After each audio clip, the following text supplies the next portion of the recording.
when we start to open our hearts to ourselves with self-compassion, and we've been wounded in the past by other people, often very naturally, what starts to happen is like we give ourselves unconditional love, and we immediately remember all the ways in which we weren't loved. So we've closed the doors of our heart just to like get through, to survive. And then we start to open it. We want to be able to open it because we don't want to live our life with, our closed heart. But when we start to open it, often some old pain starts to arise.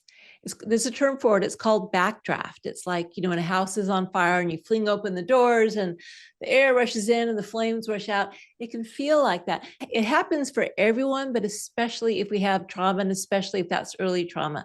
Oftentimes pain that we held down that we couldn't even comprehend at the time. So first of all, just be aware that it's part of the process.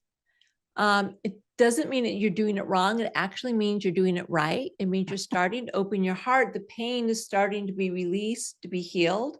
But it means you want to go very slowly with self-compassion practice, especially if a lot of backdraft is coming up. You want to figure out, how can I practice self-compassion in a way that feels safe? And it's about knowing that, first of all, you are worthy of getting your needs met. You deserve to get your needs met. You deserve to be safe. You are worthy of your own attention and care. And that's the most important thing. How you actually practice that is less important. So one thing you could do, physical touch can work. The reason physical touch is good is because it actually works through the body and not so much the mind. It actually changes your nervous system reaction.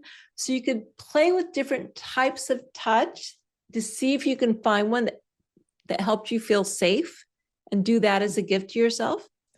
But if it doesn't, like I remember my colleague Chris Grimmer, who's a therapist, he had someone who unfortunately had physical trauma in his background, and touching himself did not work, but he found that petting his cat did. And so instead of petting his cat, make his cat feel good, when he intentionally did it, like, I'm feeling bad or I'm feeling upset, I'm going to pet my cat as a way to calm and soothe me. It worked because the intention is there. Oh, okay. Even something as simple as like having a cup of tea, if the intention is to do it, to soothe yourself, to comfort yourself, to support yourself, then it's really the intention that's driving the show, so to speak. Okay.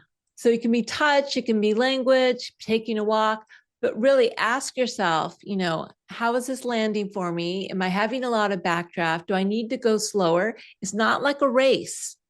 It's a process.